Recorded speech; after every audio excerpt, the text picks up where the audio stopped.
Olá, esta é a terceira parte do curso de extensão sobre o curta-metragem Caminho dos Gigantes. Na parte de hoje, a gente vai falar um pouco sobre cultura e interculturalidade e depois alguns documentos sobre a educação que enfatizam essa importância do ensino de cultura e interculturalidade na educação regular, com ênfase no ensino fundamental. Então, aqui a gente vai começar falando um pouco sobre algumas teorias levantadas por Thelma Jimenez sobre cultura. Ela menciona a Claire Gramsci, que é uma estudiosa de cultura, estudiosa da área, e ela dá sugestões de uma abordagem intercultural. Uma coisa que a Thelma Jimenez faz bastante no artigo que eu peguei como base é dizer que a cultura não é monolítica, por isso eu coloquei aquele título, né? Não podemos definir a cultura de um povo de uma única forma e, portanto, de modo estereotipado, certo? Então, pensando na questão do indígena, não significa que a pessoa, por ser indígena, ela vai ser igual a todos os outros indígenas. Parece algo óbvio, mas muitas vezes as pessoas representam representam esse povo de uma forma estereotipada ou pensando em alguma etnia específica, e o indígena no Brasil ele é muito diverso, né? Tem 305 etnias pelo Brasil. Então, a cultura ela precisa ser uma prática social, ela deve olhar o mundo como algo diverso, né? Então, a questão do indígena, a gente deve olhar de uma maneira a compreendê-lo e a respeitá-lo. Então, quando a Gramsci fala sobre uma abordagem intercultural, ela diz que deve ser abordagem intercultural baseada na abordagem comunicativa, né? Então, ela deve ser tratar da interculturalidade como reflexão e não como uma mera transferência de informação, que é algo que muitos livros didáticos trazem, né? A questão cultural como algo a mais a ser estudado dentro da língua, independente de ser língua materna ou língua estrangeira. O ensino de cultura, ele deve ser um processo interpessoal. O que significaria isso? O entendimento do que seja ser diferente, ou ser indígena, ou ser afro-brasileiro. Eu digo isso porque eu sou uma mulher branca, né? Então, pensando no meu referencial, a gente tem que ter esse entendimento do que seja ser uma outra pessoa. Muitos chamam isso de empatia, mas a Thelma Jimenez ela fala da questão da alteridade, que acredito que seja mais amplo, apenas diferente de empatia, né? A alteridade ela traz essa questão de se colocar no lugar do outro, mas ao mesmo tempo ela aceita que o outro exista e valoriza essas diferenças. Então ela procura saber e entender as diferenças, entende as diferentes formas de vida como interdependentes. Então, daí que vem o ensino de cultura como diferença. O cruzamento de fronteiras disciplinares seria sobre ler a sociedade e a língua além da disciplina que você trabalha, né? No caso da pedagogia, a gente acaba abordando um pouco de cada coisa, né? Mas no caso de letras, que é a minha... Ó, de novo, tá acontecendo a mesma coisa do slide. No caso de letras, que é a minha formação, então, para ela, para Grêmio, não basta a gente entender sobre a nossa área, né? A gente tem que ter um conhecimento dessas fronteiras disciplinares, conhecer um pouquinho de sociologia, conhecer um pouquinho sobre diferentes etnias, sobre sociolinguística, se não for da área de sociolinguística, enfim, tem que saber um pouco sobre as fronteiras ali, né, da própria área de atuação. As etapas que a Greenwich ela traz para uma abordagem intercultural é reconstruir o contexto de produção. Então, ali no caso de Caminho de Gigantes, talvez fazer algo parecido com o ARMAP, né? Buscar dos alunos o que eles conhecem sobre a questão indígena, se eles já assistiram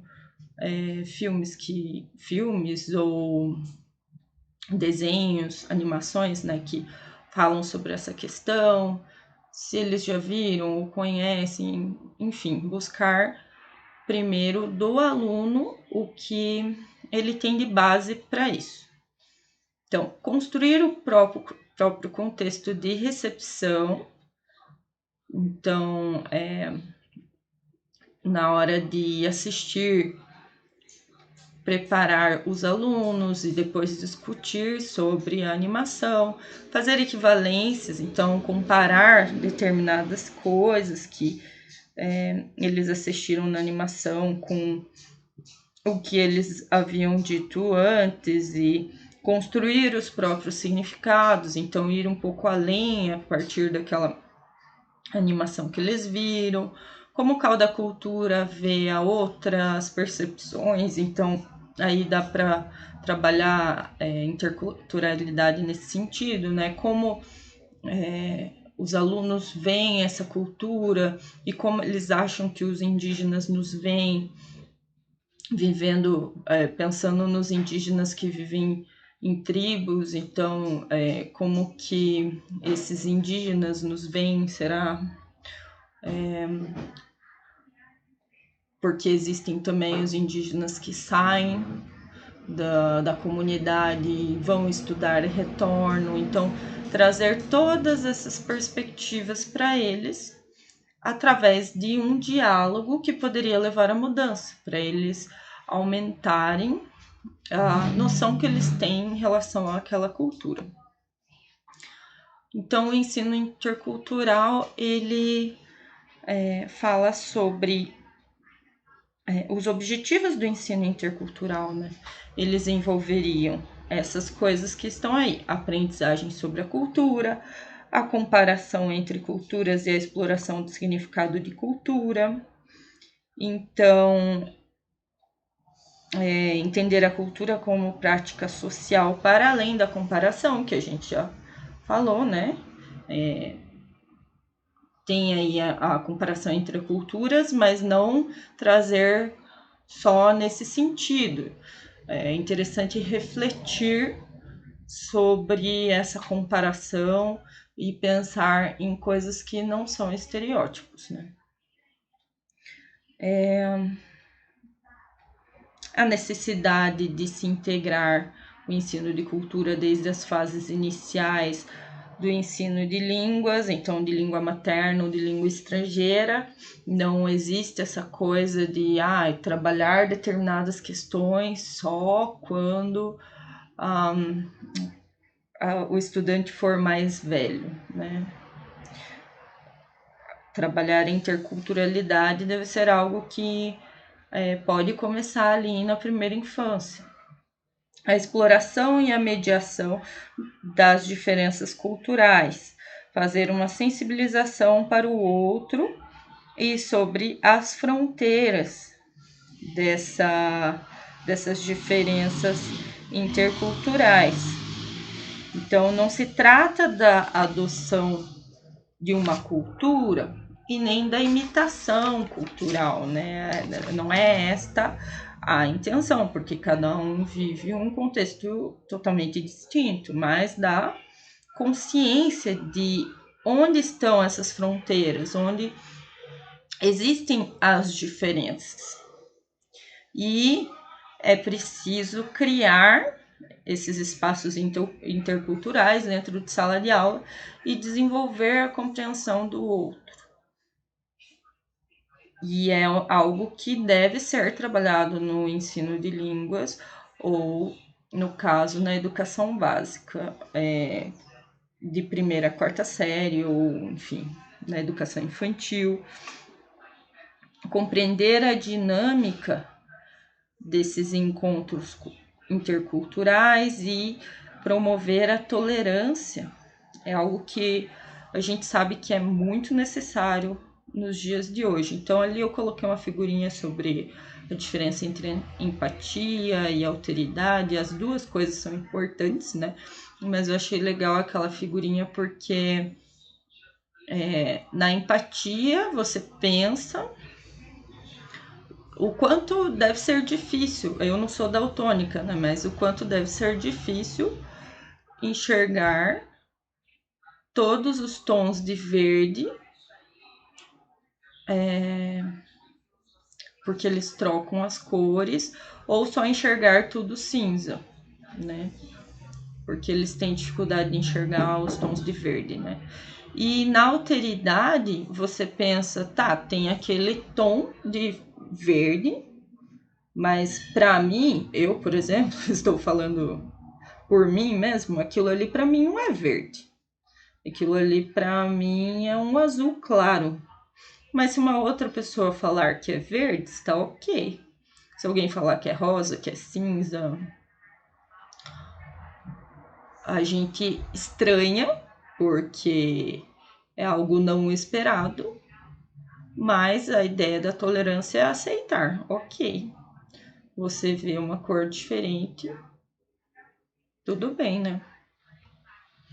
A evolução do termo cultura, e é uma outra estudiosa que fala, duas estudiosas, né? A Maura Dourado e a Eliane Pochar, elas trazem essa evolução do termo cultura, né? Porque teve um momento da história que ele passou a ser conectado com o ensino de língua. Então, ali, ó, no século XVI, o termo cultura era ligado ao cultivo de terra, ao cultivo do espírito e desenvolvimento da mente. No século XVIII, o termo cultura, ele foi atrelado ainda ao cultivo, mas também ao cultivo de terra ainda, até hoje, né? A gente pode falar relacionado à plantação, né?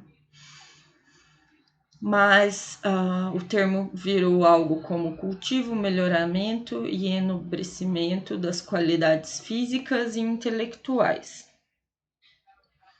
Então aí foi mais para ampliou, né, o uso desse termo. Ainda no século XVIII, os alemães eles estavam passando por um contexto histórico com a Inglaterra, que agora eu não me recordo exatamente qual era, mas eles adotaram o termo Kultur, eu não sei pronunciar isso em alemão, né? Para se referir a produtos intelectuais, artísticos, e esse termo simbolizava todos os aspectos espirituais nos quais se expressavam a individualidade e a criatividade das pessoas. Então, começou a se aproximar do uso que a gente faz hoje em dia, né? Ampliou mais, ficou mais profundo, né? O significado.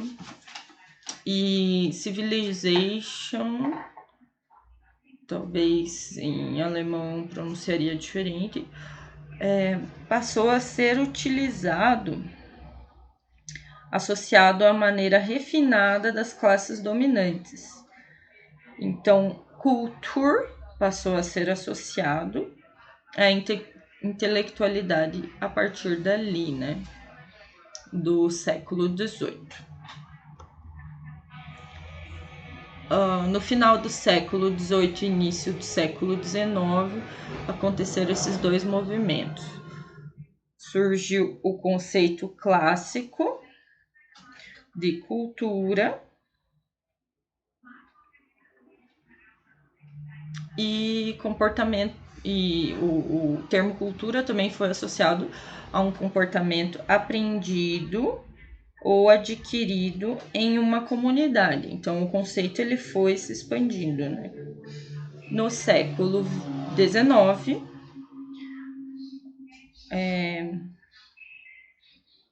foi utilizado como treinamento, desenvolvimento e refinamento da mente, gostos e maneiras. E o termo cultura ele passou a interessar o estudo de comunidades fora da Europa. O Edward Taylor, que é um antropólogo, ele diz: todos os itens da vida, ele conceitua, né? Todos os itens da vida de um povo representam o universo denominado cultura e quaisquer outras habilidades ou hábitos adquiridos, o caráter de aprendizado da cultura resultou na mudança de paradigma vigente.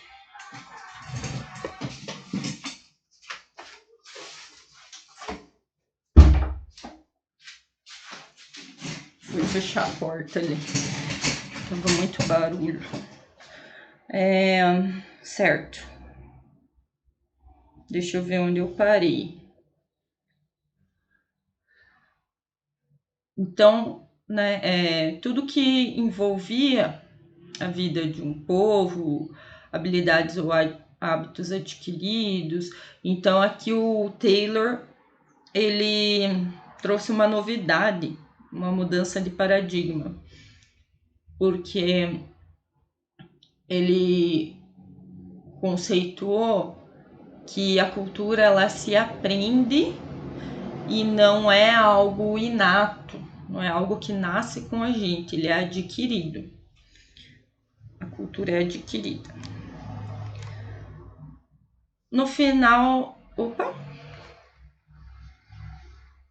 que aconteceu aqui? Peraí.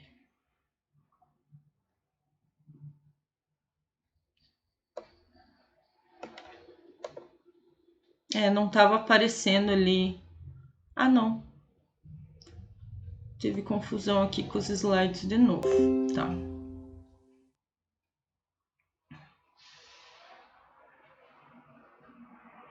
Então, no século XX, Boas, que é um antropólogo também, ele retomou a ideia desenvolvida por Herder e Humboldt. Humboldt, ele viveu no século XVIII, escreveu suas teorias no século XVIII, era antropólogo também, e ele antecipou muitas coisas em relação ao que seria cultura de verdade, né? O aprimoramento do conceito, né? Então, Boas ele retomou algumas discussões que o Humboldt e o Herder trouxeram ali no século XVIII e aperfeiçoou, né? Então, a língua era a chave que dava acesso a outros aspectos da cultura. Ele foi pesquisar a palavra neve sendo utilizada pelos esquimós, porque os esquimós eles têm muitos termos relacionados à palavra neve que nós não temos, porque eles precisam definir mais coisas em relação a esse fenômeno da natureza do que nós. Então, o Boas ele traz um determinismo linguístico, que a língua ela determina o pensamento. Nós só podemos pensar em categorias que a nossa língua nos permite expressar. Aí nos anos 30, mais recentemente, 1930, Sapir, ele diz que a língua dos índios lá, que ele estudou, deixa eu ver se eu tenho aqui. Ele fez estudos num grupo de indígenas, mas são indígenas norte-americanos. Então, a língua desses índios que os levava a ver o mundo de uma maneira diferente. É isso que ele menciona lá em relação à língua estudada por ele. E o Wolff, ele foi influenciado por Sapir e trouxe outra ideia, né, sobre cultura. Então, a língua filtra as percepções das pessoas e a maneira como elas categorizam as experiências, que era algo que o Sapir já falava bastante, né, sobre essa categorização que a língua faz em relação ao que a gente consegue expressar. E a maneira, o nosso modo de pensar o mundo, né? Mais fundamentos para a visão da indissocialidade entre os conceitos de língua e cultura, foi o que o Sapir trouxe, e quem fez essa interpretação aí a Dourado e a Pouchard. Então, o Wolff trouxe mais fundamentos para a visão de indissocialidade entre língua e cultura, o que deu origem à teoria segundo a qual a estrutura da língua determina a maneira pela qual as pessoas pensam e se comportam, que é o determinismo linguístico. Há controvérsias na hipótese dos dois estudiosos, de Sapir e Wolff, mas o importante são as possibilidades que essa teoria traz nessa relação entre língua e cultura. A sociedade, ao relacionar a língua à cultura, a língua à sociedade e a língua ao indivíduo. A crítica que esses estudiosos recebem é justamente em relação ao determinismo, né? Que a língua ela é uma força que tiraniza os falantes, forçando-os a pensar de uma determinada maneira. Então, aí traz também uma certa forma, como que eu vou falar isso? Uma hegemonia, né, de uma língua sobre a outra. Então se eu falo essa língua aqui e eu considero essa língua mais desenvolvida do que outra, então eu consigo pensar mais ou melhor porque eu falo essa língua e não a outra, né? Então eles foram criticados por conta dessas coisas. Mas essa questão de língua e cultura como indissociável trouxe mais estudos posteriores, né? Então, a Gramsci, ela faz essa diferenciação de cultura com C maiúsculo e cultura com C minúsculo, que a cultura com C maiúsculo, ela é visível, ela tem a ver com as artes, as danças, os patrimônios da humanidade, são a literatura, são aspectos da cultura que são mais palpáveis, né?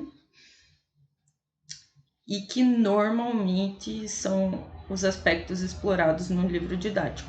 E, de certa forma, o Caminho dos Gigantes ele pode ser considerado uma cultura com C maiúsculo, mas a ideia é trabalhar coisas ditas invisíveis, que seria a cultura com C minúsculo, também relacionadas ao curta-metragem. Então, sem o contexto social, o termo cultura, da forma como a gente vai abordar aqui, uma forma mais ampla, torna-se vazio, porque ela depende da relação entre as pessoas, depende de um contexto social para existir. O Gertz, que é um outro estudioso, ele conceitua bastante também essa cultura invisível. A cultura ela é construída nas práticas discursivas, na relação entre as pessoas, no modo de viver, de perceber o mundo, de ser, dizer, pensar, fazer. Dá para usar vários verbos aqui, né? Agir, reagir em relação aos acontecimentos, explicar o mundo. A cultura tem a ver com o léxico, com as palavras, então traz um léxico com carga cultural compartilhada. Por que a gente usa determinada palavra em determinada região com um significado e nos outros lugares do país ou do mundo não é igual, né? Tem a ver com a cultura, uma cultura local. Como, por exemplo, a palavra vina. Se vocês forem pesquisar a origem da palavra vina, porque eu sou aqui de Curitiba, né? Ela vem de um local que tinha no centro da cidade, que faziam salsichas que vinham de Viena, e daí todo mundo ia lá comprar a salsicha Viena, Vina, virou Vina, né? Resumindo a história toda. Mas é algo cultural de Curitiba. A cultura também ela é construída nas atitudes, nos valores, nas crenças, nas formas de ler o mundo, tanto verbal quanto não verbal. Porque a gente pode expressar aspectos culturais por meio das artes ou das nossas atitudes. Então, eu tenho uma mãe que tem o costume de falar mexendo muito os braços. E, é um péssimo exemplo ruim. Mas aí eu relacionaria um pouco a questão dos hábitos, né? Porque os hábitos são considerados culturas também. Eu tenho o hábito na minha família de comer arroz e feijão todos os dias. É um aspecto cultural brasileiro? Sim, mas não é algo feito por todos os brasileiros.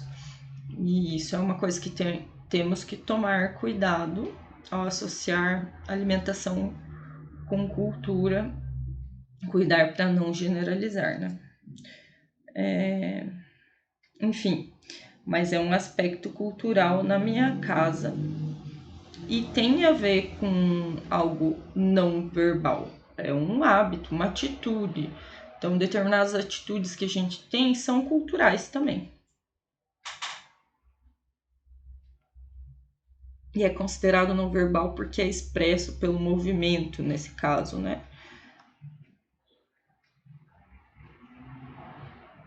Não sei se foi um bom exemplo, mas foi o exemplo que eu consegui pensar aqui. Ai, de novo esse. Sim. Crítica aos livros didáticos, né? A Dourado e a Porchat, elas criticam os livros didáticos porque a cultura nesses livros ela aparece como um fato, com uma curiosidade, uma informação adicional, e é uma visão muito estreita de cultura a gente pensar só nos costumes, nas artes, na literatura. E elas defendem uma educação linguística multicultural. Porque nessa educação linguística multicultural, ela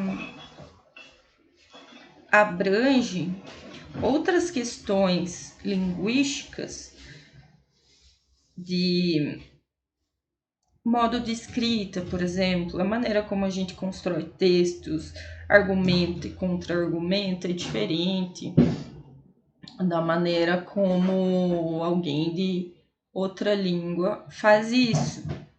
Então, isso também é constitutivo da língua. A maneira como a gente fala as coisas. Por exemplo, a gente vai comprar alguma coisa em uma loja, o atendente vem e fala pra gente, pois não. Esse pois não é esvaziado do significado original. Então, isso é constitutivo da nossa cultura. Se a gente for pensar em alguém que de uma dessas tribos indígenas, por exemplo, em específico, alguém que não tem contato com a nossa língua e os nossos hábitos, que hoje em dia muitos indígenas têm o ensino bilíngue, né? Do português e da língua deles. Provavelmente, se eles forem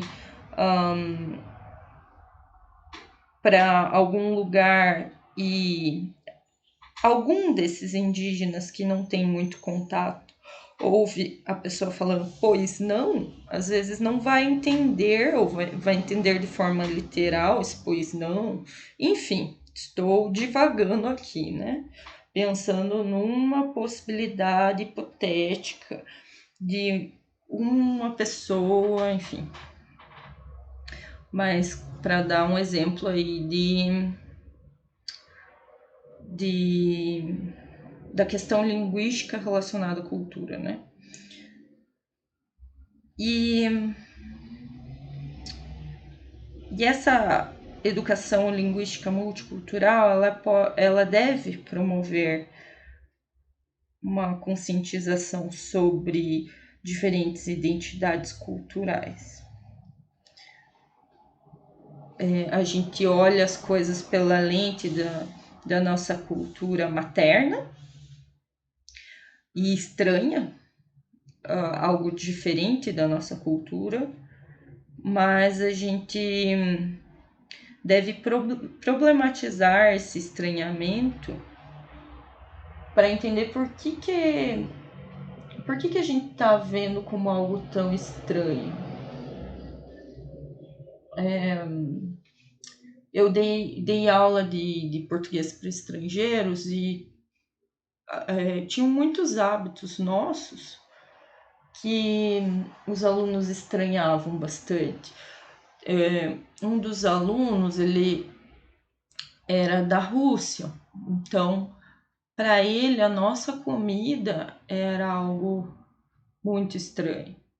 O francês, quando vai comer o nosso croissant, acha muito estranho, porque o nosso croissant é diferente do deles, a gente tem essa coisa de rechear tudo, né? Enfim.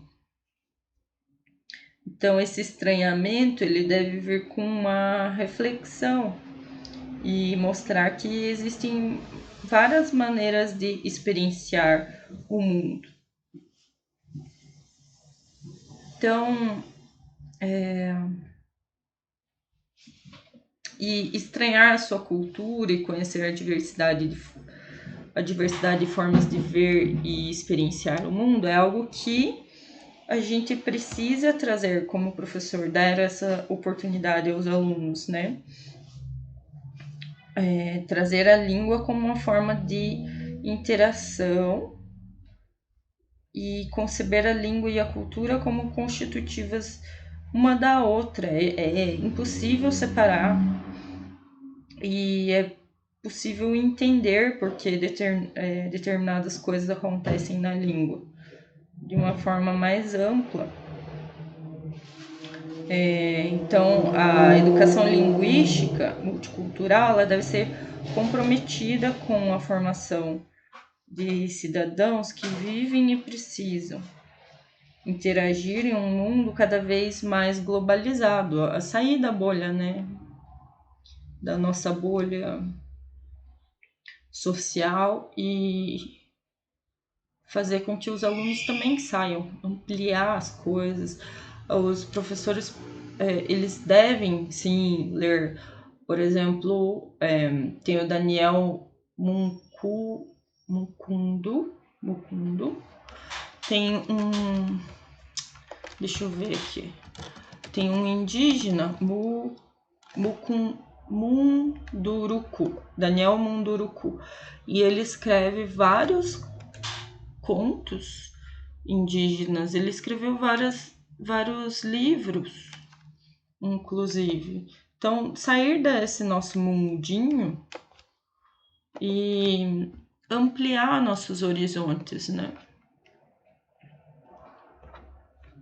Em relação aos documentos norteadores que dão base para um ensino de cultura, um ensino da cultura e história indígena e afro-brasileira, eu vou falar um pouquinho sobre cada um deles. Eita, aí. Então, a LDB, Lei de Diretrizes e Bases para a Educação, ela traz esse artigo 26A, de 20 de dezembro de 1996, e passa a vigorar naquele ano. E o artigo ele diz: nos estabelecimentos de ensino fundamental e de ensino médio, público e privados, torna-se obrigatório o estudo da história e cultura afro-brasileira e indígena. Então, daí que vem a inclusão desses povos no ensino regular. Até então, não existia visibilidade, né? Só em datas comemorativas. E eu acho que até hoje é assim. Eu assisti um vídeo recentemente de uma pedagoga que ela estava falando sobre que ela é coordenadora de uma escola particular e ela estava falando justamente sobre isso, que como se preparar para o Dia do Índio, que é em abril, com atividades voltadas para esse tema e deixar algo pronto para o ano seguinte. Então, não é algo que deve ser trabalhado uma vez por ano só, né?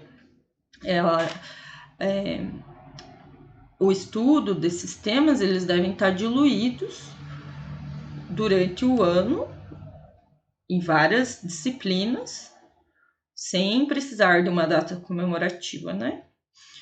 O conteúdo programático, lá no inciso 1, no inciso 1º, o conteúdo programático a que se refere este artigo incluirá diversos aspectos da história e da cultura que caracterizam a formação da população brasileira.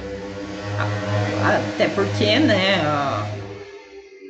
a cultura afro-brasileira e indígena fazem parte da população brasileira. Mais de 50% da população é afro-brasileira, né?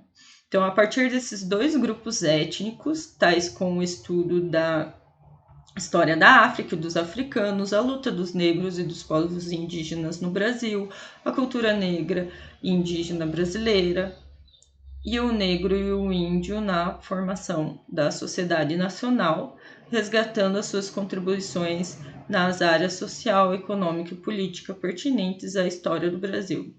Atenção, né, em relação aos termos que eu vi ali, até achei curioso, né, não sei como tá, se foi reformulado esse texto, mas existe a palavra negro ou preto, índio ou indígena, né? Existem discussões em relação a isso. Normalmente, os indígenas preferem que a gente fale indígena, ou chamem eles pelo nome, obviamente, ou fale o nome da etnia a qual pertence. Existe a palavra negro e preto. Eu tenho alguns amigos que não se importam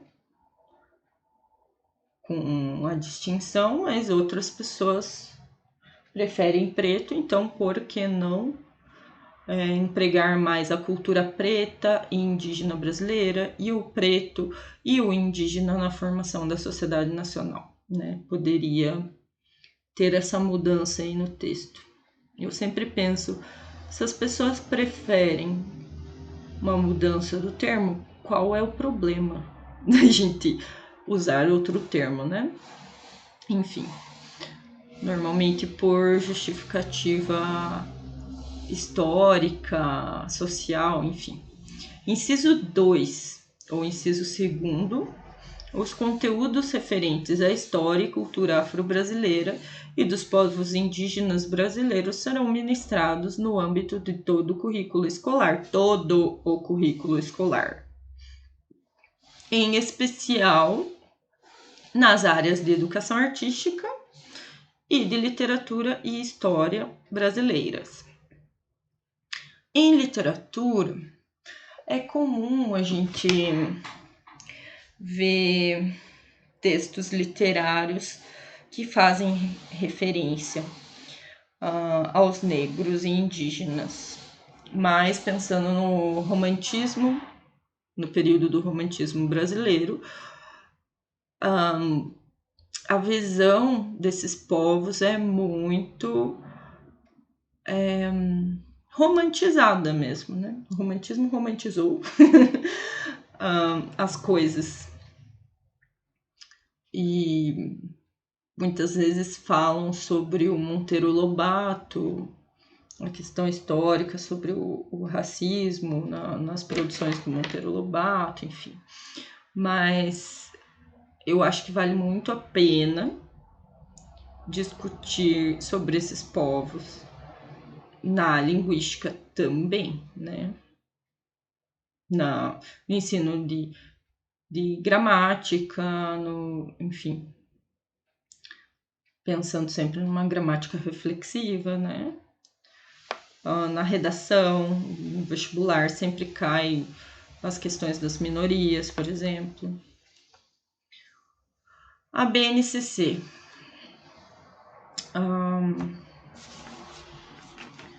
A BNCC,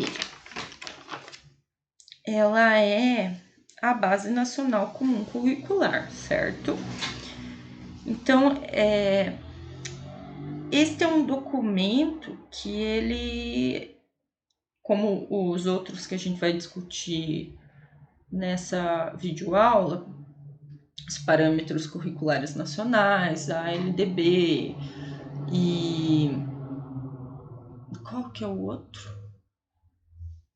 Gente, esqueci. Acho que são esses 3 mesmo que a gente vai discutir. É isso. Desculpem o lapso aqui. Então, esses 2 documentos, eles têm esse caráter normativo para instituir um direcionamento no ensino como um manual para os professores, né? Que conjunto de habilidades que os alunos devem desenvolver no ensino básico.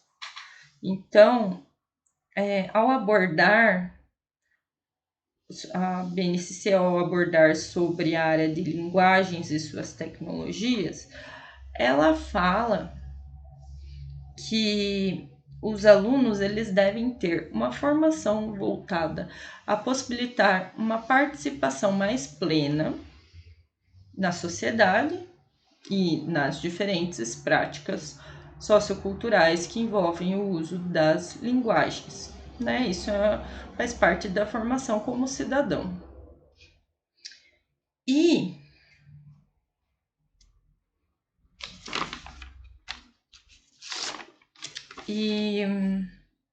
a BNCC, ela dispõe sobre formas de criar espaços para a manifestação de diversas fontes culturais, a fim de garantir o respeito e a valorização. Então, a fim de contribuir para que os alunos reflitam sobre o respeito à própria cultura e à cultura do outro, pensando que na sociedade brasileira a gente é formado por uma sociedade plural, né? E especialmente as de matrizes indígena e africana.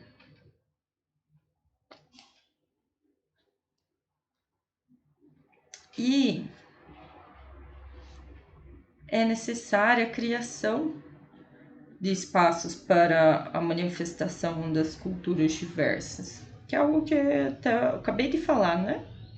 Mas a BNCC, ela repete determinadas coisas, né, em relação à pluralidade.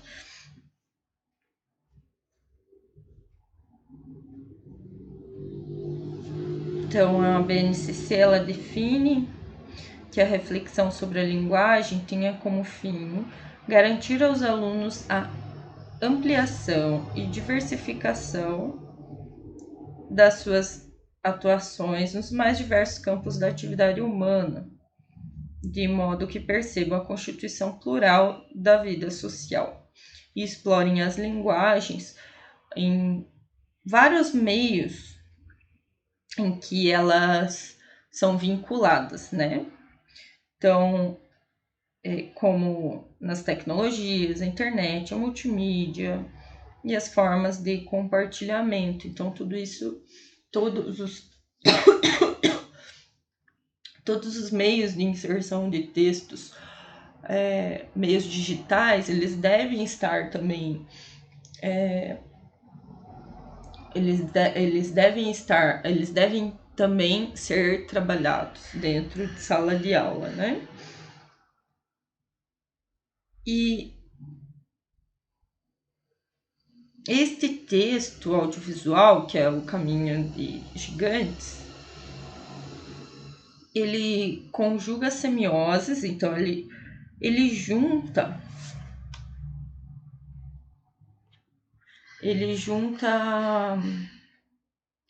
semioses seriam coisas semioses de naturezas diversas, seriam sons, cores, movimentos, imagens. Então, o Caminho de Gigantes, ele junta tudo isso em um gênero discursivo, textual, que circula nesses meios digitais.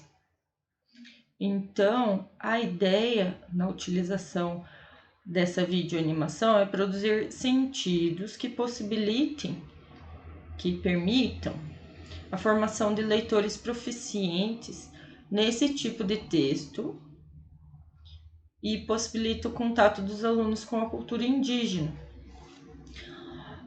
Os alunos, eles comumente têm contato com esse tipo de texto, mas não de uma forma reflexiva, né? Eles só recebem informação, mas não pensam muito sobre o que eles estão assistindo. Igual esses dias eu assisti o Avatar 1, porque tá no cinema o 2, e eu enxerguei muita coisa em relação à questão indígena que eu não tinha me dado conta a primeira vez. Eu era bem mais nova, eu não lembro exatamente o ano do que foi lançado o Avatar 1, mas ali dá para ver muito bem que é possível comparar com a realidade. Claro, Caminho de Gigantes, Avatar, são representações dos indígenas, né? E por ser algo artístico, eles têm uma liberdade maior de representação. E é bom que não é estereotipado, porque tá criando um novo mundo, tá criando um novo tipo de etnia, de sociedade, tudo. Então, traz características, aspectos da cultura indígena sem ser algo agressivo, como acontecem com os estereótipos, né?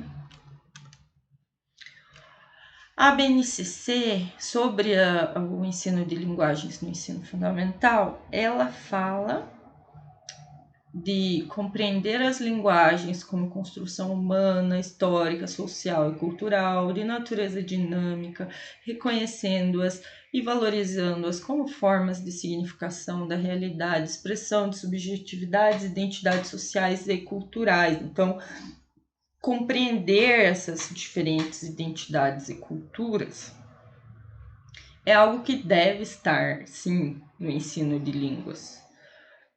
No ensino de língua materna, principalmente, né? Desenvolver o senso estético, principalmente não, também, desculpem, nas duas línguas, no ensino de qualquer língua estrangeira ou língua materna. Desenvolver o senso estético para reconhecer, fruir e respeitar as diversas manifestações artísticas e culturais, das locais às mundiais, inclusive aquelas pertencentes ao patrimônio cultural da humanidade, bem como participar de práticas diversificadas, individuais e coletivas da produção artístico-cultural, com respeito à diversidade de saberes, identidades e culturas. Então, é possível, é necessário, é muito legal trazer culturas diferentes, locais e mundiais, como por exemplo, que eu mencionei num vídeo anterior, falar sobre o fandango dentro da escola, que é algo aqui do litoral do Paraná.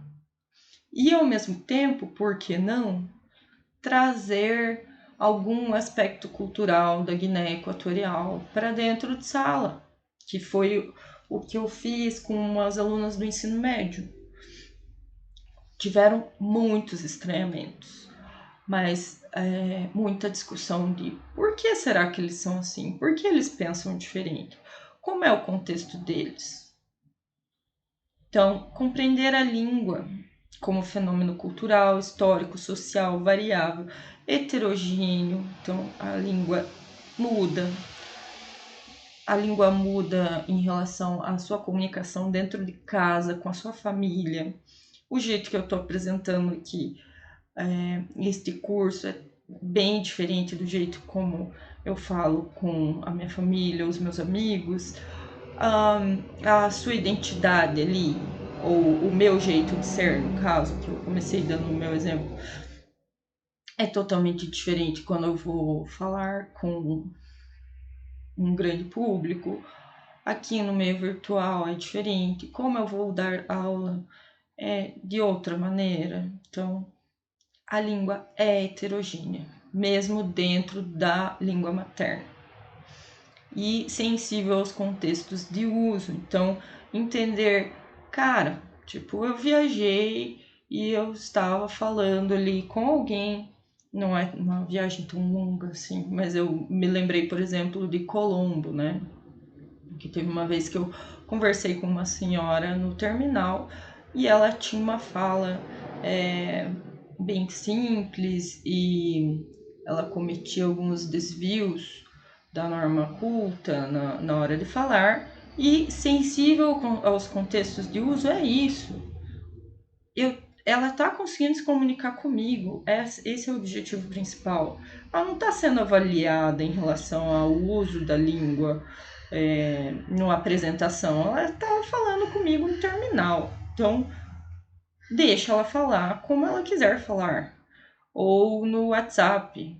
Deixa a galera mandar as coisas abreviadas. Olha o contexto de uso. Então, tem a ver com isso, né? E reconhecendo-a como meio de construção de identidades de seus usuários e da comunidade a que pertence. Então, uma coisa que eu lembrei aqui em relação ao WhatsApp, ou a fala da senhora em um meio informal e em contexto social que ela vinha. Então, tudo isso são coisas que podem ser trabalhadas em sala de aula, sim, mas que devem ser ampliadas, que devem trazer a partir daí outras complexidades, né? Tem na literatura, tem. Eu não me lembro agora da teoria, metodologia, que é um ensino em espiral, que eu acho muito legal para ampliar o horizonte de expectativas. A gente trazer algo que se aproxima do aluno e ir ampliando isso, né? E deixando mais complexo. Por que não aparece o resto aqui? Oxi. Vamos tentar de novo. Aqui eu trouxe alguns exemplos, né, de sequências didáticas baseadas na BNCC. Então, por exemplo, esses prints aqui eu peguei da nova escola. Então, a BNCC, ela traz determinadas habilidades que devem ser desenvolvidas naquele nível de aprendizagem. Então, o ensino fundamental é dividido em anos iniciais e anos finais. E para cada um deles há unidades temáticas, objetivos de conhecimento e habilidades diferentes para cada disciplina. Então, aqui eu trouxe exemplos do Fundamental 1, né? Então, Brasil e diversidade cultural, uma sequência didática que falava sobre isso, reconhecer-se como sujeito integrante, formador da pluralidade cultural brasileira. Então, ali, habilidade desenvolvida, que é uma atividade bem comum, né? Selecionar em seus lugares de vivência e em suas histórias familiares e da comunidade elementos de distintas culturas indígenas, afro-brasileiras de outras regiões do país, latino-americanas, europeias, asiáticas, etc. Então, porque é uma coisa que a gente acaba, infelizmente, na minha família, por exemplo, é assim, né?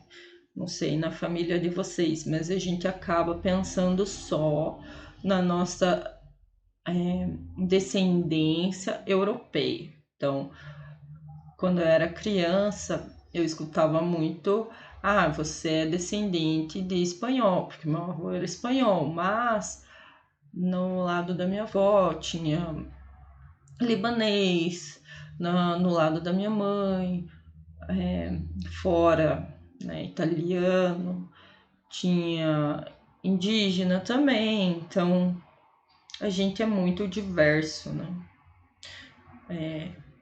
Português, indígena, italiano, do lado da minha mãe. Por isso que tem um de cada cor.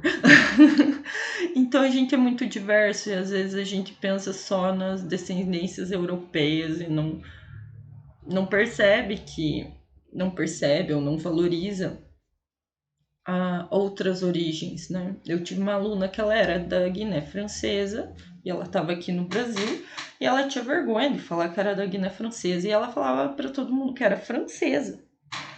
Então tem essas questões que às vezes é interessante conversar com os alunos e trabalhar em sala de aula, né? Da origem deles, eles reconhecerem a origem deles. E hoje em dia tem até negritude, amarelitude, tem vários grupos que falam sobre essas questões de identidade, né? Porque a gente tem essa coisa de alisar o cabelo ou chamar alguém de descendência japonesa de japa, e às vezes ele não gosta de ser chamado de japa. Ele não se identifica com coisas da cultura japonesa. Eu tenho muito amigo japonês que não se identifica. e amigo de origem japonesa, né? Porque eles não são japoneses, eles são brasileiros. Então, é bem complicado. Então, em relação ao terceiro ano do ensino fundamental ali, diversidade cultural dos grupos sociais, retratar características de vida própria para a percepção da diversidade cultural na sala de aula na sociedade, nananã.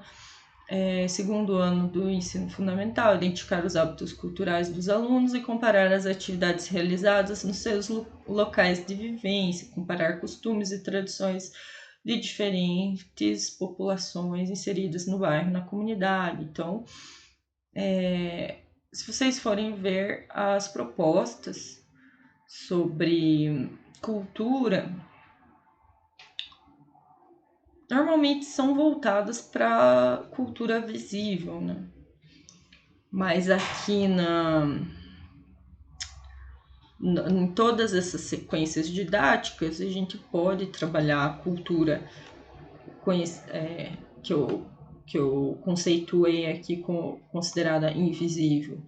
Maneira de ser, maneira de ver o mundo, como age e reage a situações, trazer essa noção de que muitas vezes o modo de agir e reagir a determinadas situações tem a ver justamente com a localidade, cultural da nossa localidade, como curitibanos agir de determinada forma. É natural para uma família de classe média em Curitiba agir de determinada forma, pensar de determinado jeito, sem generalizar, obviamente. Então, algumas habilidades contempladas e que podem ser desenvolvidas ao utilizar o caminho de gigantes em sala de aula aqui, pensando em ampliar o uso dessa videoanimação, né? Então, o que dá para fazer antes ou depois de assistir a animação? Então, os alunos eles podem ler e compreender. No caso, a gente chama um vídeo audiovisual de texto, a gente chama um cartaz publicitário de texto, a gente chama uma pintura de texto, sim? Então, ler e compreender em colaboração com os colegas e com a ajuda do professor, e mais tarde, de maneira autônoma, textos narrativos de maior porte, como contos populares de fadas, de assombração e crônicas. Então, está lá na BNCC. Isso é bem comum até o sexto ano do ensino fundamental. A gente trabalha bastante texto narrativo de vários tipos, de várias origens, né? Então, outra habilidade que deve ser desenvolvida nos alunos, recontar oralmente, com e sem apoio de imagem, textos literários lidos pelo professor, ou textos audiovisuais reproduzidos pelo professor. Então, uma atividade muito legal é pedir para os alunos depois contarem o que eles viram nessa animação, nesse curta-metragem, né? Identificar a ideia central do texto, demonstrando compreensão global, como é Ensino Fundamental 1, a exigência é justamente a compreensão global, são os aspectos de... a inferência não é tão cobrada no Fundamental 1, né? Então, é mais cobrado o que eles viram mesmo. Inferências a gente traz algumas coisas para os alunos e tem alguns que acabam fazendo inferências já nessa idade, né? Em relação ao que eles viram. Criar narrativas ficcionais com certa autonomia, utilizando detalhes descritivos, sequências de eventos e imagens apropriadas para sustentar o sentido do texto e marcadores de tempo, espaço e de fala de personagens. Ou seja, é possível pedir para que os alunos criem histórias a partir da história da Okira, que é a personagem principal do Caminho dos Gigantes. Eles podem criar outra personagem vivendo naquele mesmo ambiente, enfim, dá para trabalhar várias coisas.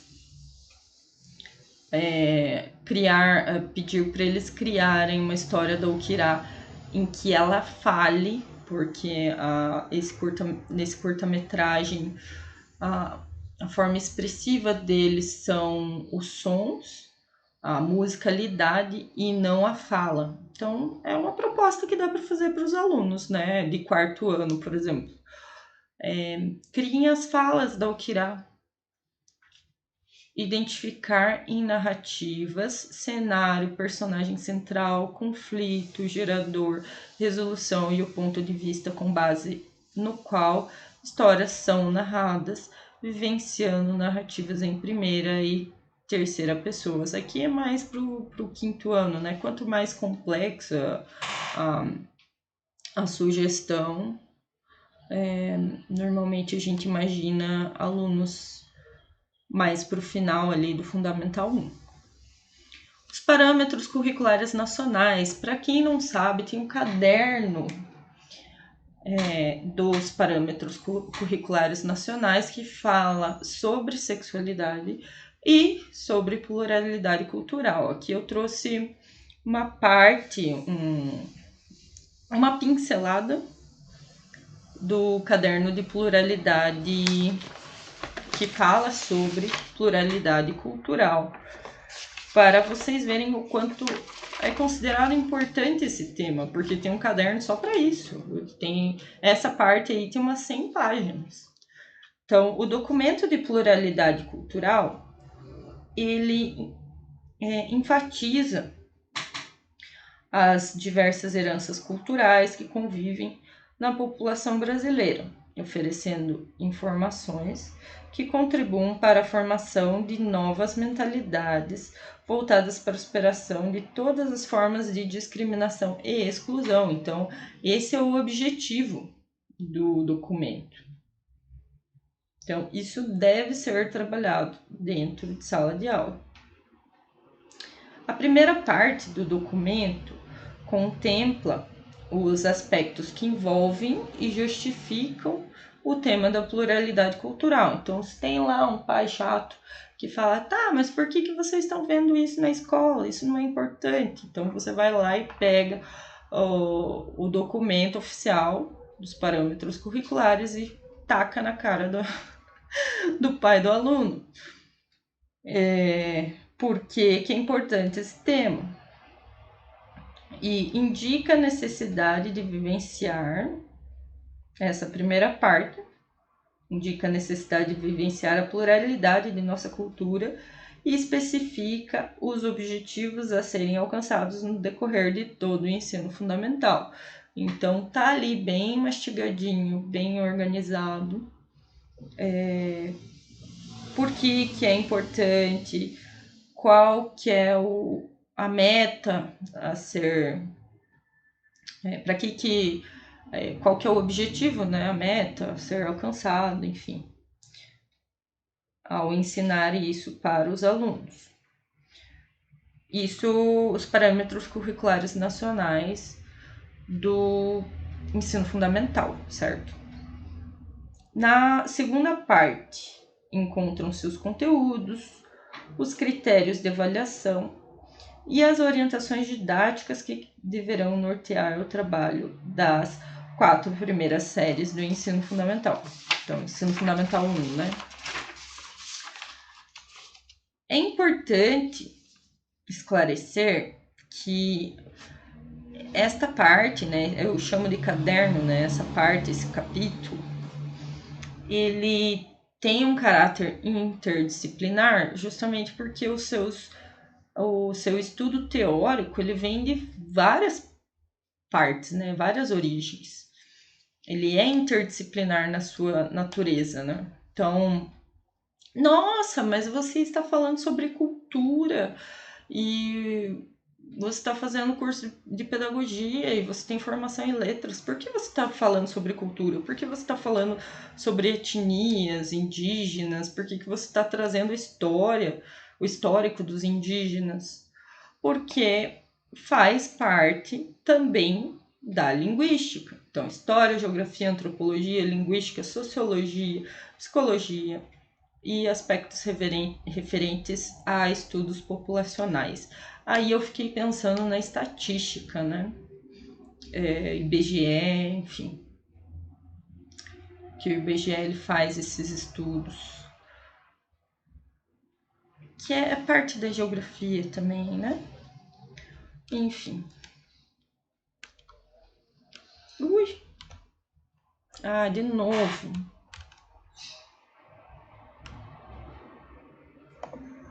Aqui.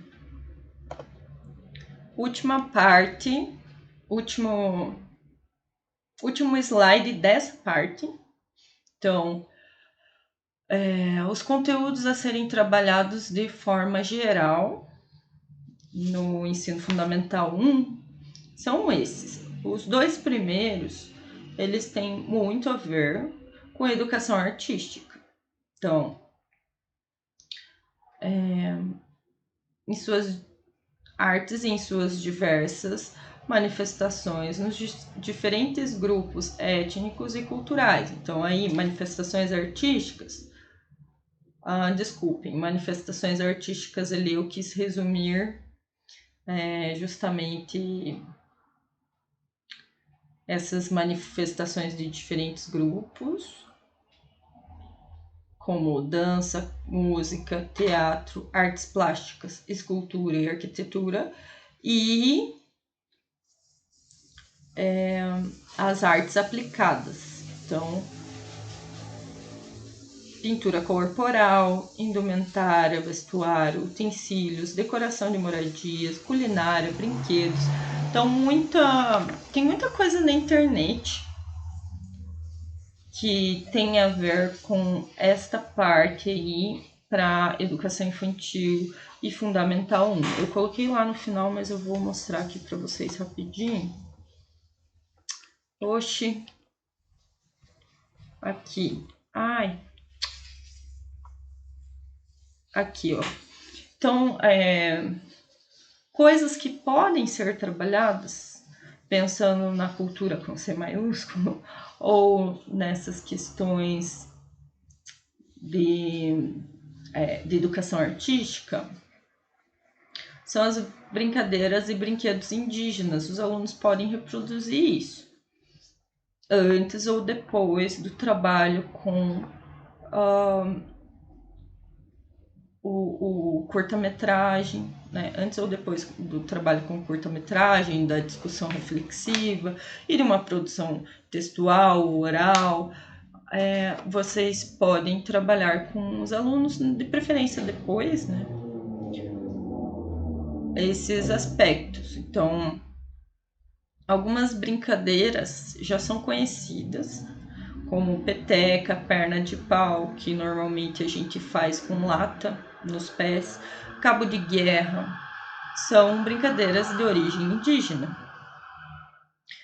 Tem essa sugestão aí do Gavião e Passarinhos, que é uma brincadeira do povo que vive no Xingu, etnia Kalapalo, que é um pegador. Se vocês procurarem no Google, tem a descrição da atividade, mas é um pega-pega, né? Aqui em Curitiba a gente chama normalmente de pega-pega. Riné Cuputiçu, que é da etnia Kalapalo também, que é a corrida do saci, correr com um pé só. É uma brincadeira dos indígenas. Essa corrida do saci, correr com o pé só, ele tem um objetivo, mas normalmente a brincadeira é feita com um objetivo criado ali pela professora, né, na hora. A Arucacã, que é da etnia Trumai, faz essa brincadeira de cócegas, que é a criança segura num cipó, a embina, e a outra criança faz cócegas até que a criança que está pendurada no cipó caia de tanto rir. E daí a professora que fez a sugestão dessas atividades, ela falou sobre utilizar um pedaço de tecido no lugar do cipó. E ela falou que deu muito certo nas aulas com os alunos. Daí eu trouxe outras coisas aqui, né? Dá para trabalhar com os alunos a questão do grafismo e seus significados. É legal levar os significados para eles, porque, por exemplo, a representação da folha de açaí, eles sabem por que eles estão desenhando isso e o porquê que é importante para determinadas culturas indígenas. O caminho da cobra, né, tem a representação do grafismo do caminho da cobra. Então é legal trazer a origem disso, o significado de cada desenho, não simplesmente pedir para eles desenharem. E deixar livre, né? Deixar que eles desenhem o que eles quiserem, da forma que eles quiserem. Se não quiserem seguir modelo, deixa que façam do jeito que eles acham bonito.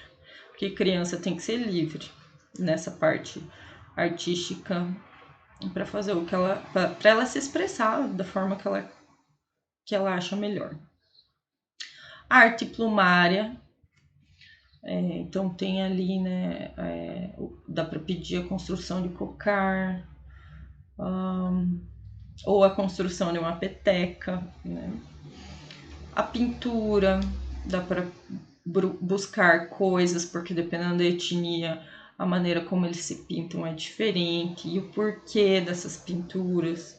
A cerâmica utiliza bastante o grafismo, então dá para fazer arte com argila ou uma massinha que endurece. Tem algumas receitas na internet de biscuit, que é aquela massinha que fica mais durinha, ou uma massinha comum mesmo.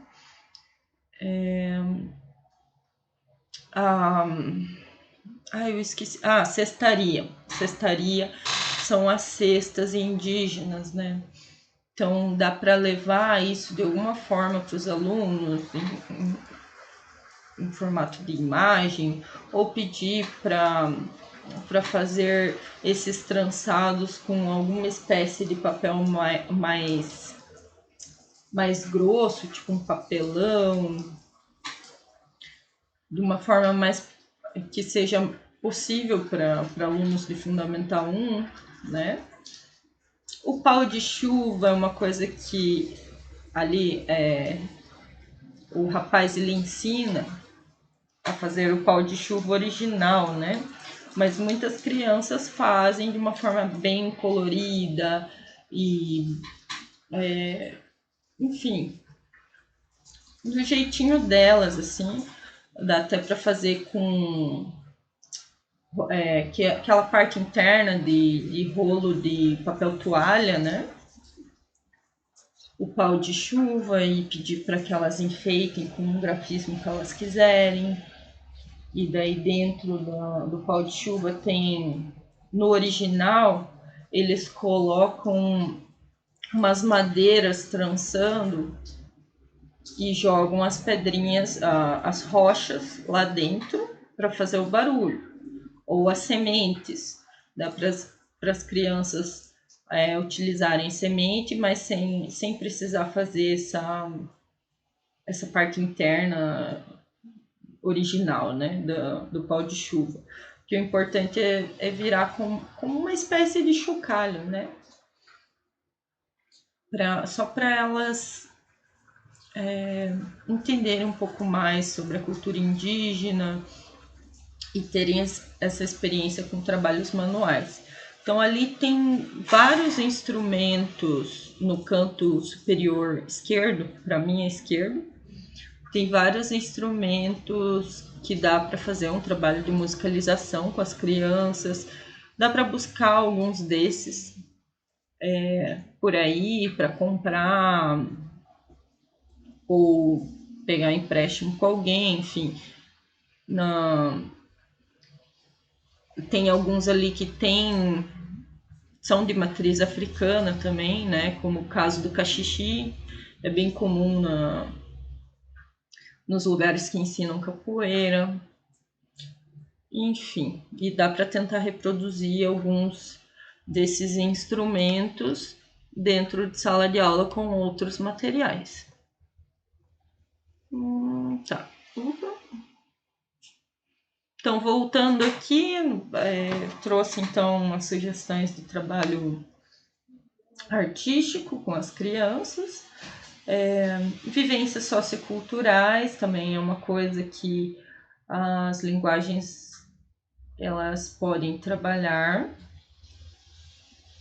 em particular aquelas de que a criança participe, né? Então, brincadeiras, como a gente viu ali, como manifestação cultural e como recriação da criança. Então, aquela brincadeira do saci, a criança ela pode fazer alguma modificação, sugerir alguma modificação, ou sugerir um objetivo para a brincadeira do saci. Festas, né? Festas como um momento de celebração social, comunitária, familiar. Então, o dia do índio, acho que é 18 de abril, né? Desculpem se eu falei certo, se eu falei errado. 19 de abril, desculpe. Ele vem de uma origem, de uma manifestação dos indígenas aqui na América Latina. Acho até que deve ter ali. Vamos ver aqui. Nos países americanos, essa data foi escolhida em 1940 no primeiro Congresso Indigenista Interamericano. Então, por isto, é no dia 19 de abril. Então, dá para entender a origem dessa celebração social. Existe uma celebração de fato ou é só uma data comemorativa?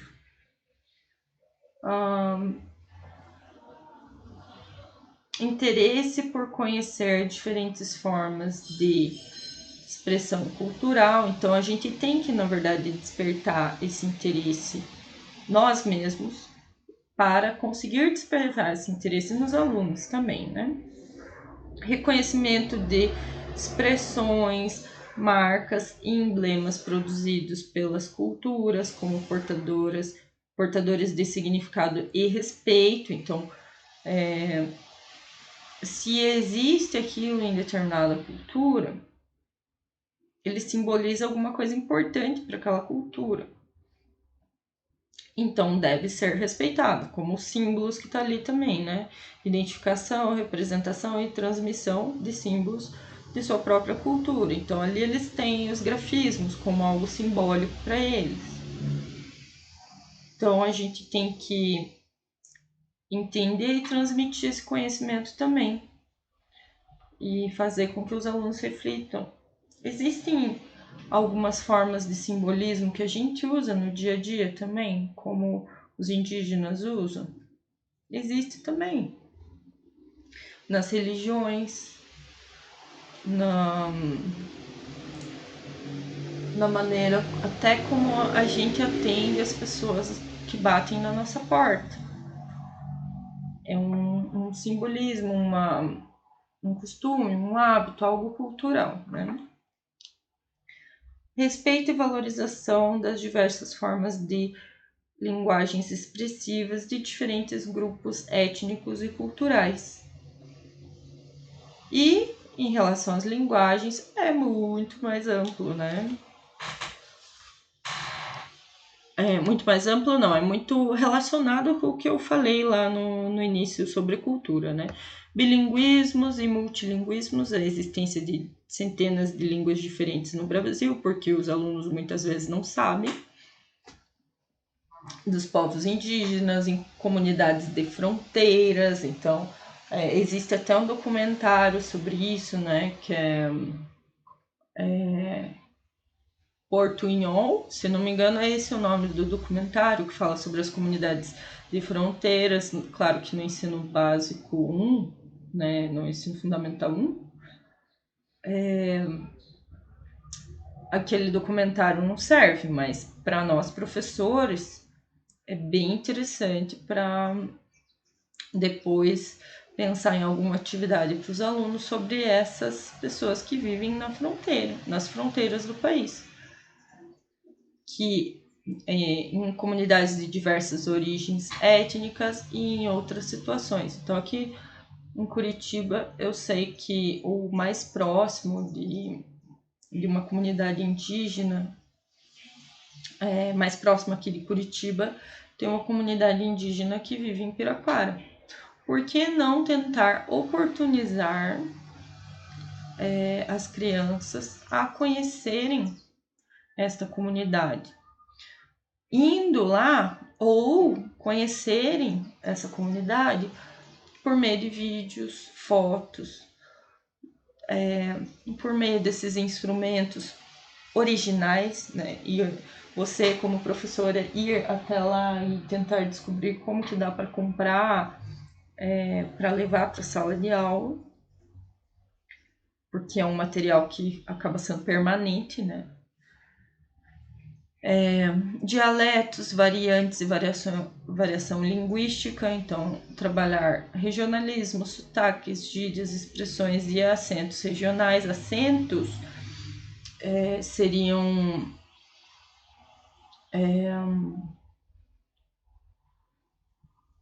é a maneira como as pessoas pronunciam as palavras. Agora não me vem nenhum exemplo concreto. Literatura e tradição, oral e escrita. Então, mitos, lendas, histórias, contos, causos, cordel, tradições orais. Aqui, aliás, em qualquer cidade existem lendas urbanas, por exemplo, é legal de levar para os alunos. Respeito e valorização das diversas línguas de diferentes grupos étnicos e culturais.